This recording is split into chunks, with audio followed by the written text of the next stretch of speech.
agora resolver uma função, estudar uma função chamada função média nas planilhas. A função média, ela retorna a média aritmética dos seus argumentos e também está no rol daquelas funções mais importantes ou que mais caem nas provas de concurso.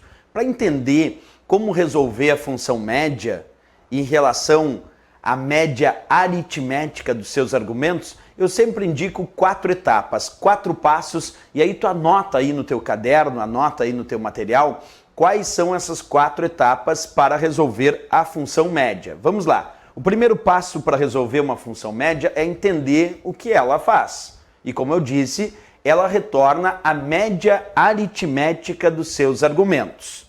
Depois, para fazer a função média, em primeiro lugar eu recomendo fazer a soma.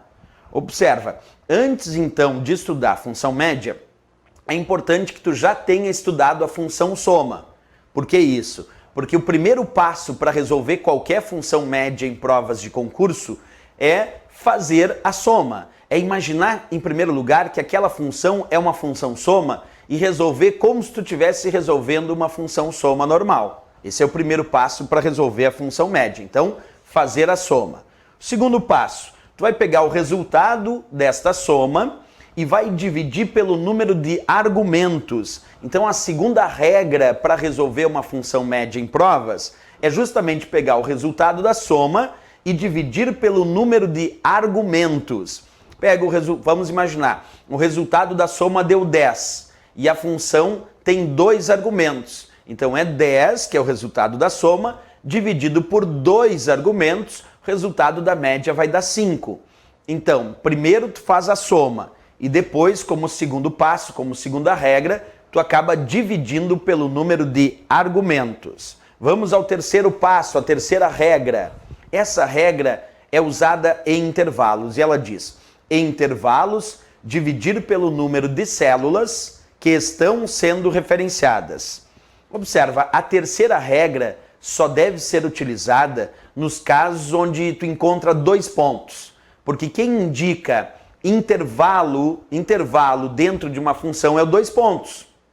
Portanto, só utiliza a terceira regra quando tu encontrar 2 pontos, quer dizer, em intervalos. Então, a terceira regra é para utilizar em intervalos. Por exemplo, tu faz a soma e se tiver 2 pontos, tu vai dividir pelo número de células que estão sendo referenciadas nesse intervalo. Tu imagina que tu fez a soma e deu 20, e aí aquele intervalo indicado por 2 pontos estava referenciando 4 células. Então tu vai pegar 20, dividir por 4 células que estavam sendo referenciadas no intervalo e vai obter o resultado da média 5. Percebe? Quando tem 2 pontos, é intervalo. E nesse caso, quando for intervalo, tu divide pelo número de células que estão sendo referenciadas nesse intervalo, ok? Essa é a nossa terceira regra para resolver a função média. Claro, depois vamos avaliar exemplos de tudo isso. Vamos à quarta regra. A quarta regra para resolver a função média. Quarto passo, a quarta etapa diz: se uma célula não apresentar valor numérico, a média não considera. Se uma célula não apresentar valor numérico, a média não considera. Isso significa dizer que tu pode utilizar uma função média e ela pode indicar uma célula que não tem valor numérico. Por exemplo, uma célula vazia. Se uma célula estiver vazia e a média referenciar essa célula, para a função média é como se essa célula não existisse. Porque se uma célula não tem valor numérico, a média não considera. Por exemplo, a função média está referenciando uma célula que tem texto. Texto não é valor numérico. Então, se a função média referenciar uma célula que não tem valor numérico, seja uma célula vazia ou uma célula com valor textual, ela não vai considerar essa célula. Para a função média é como se essa célula não existisse. Tudo bem, professor? São 4 regrinhas básicas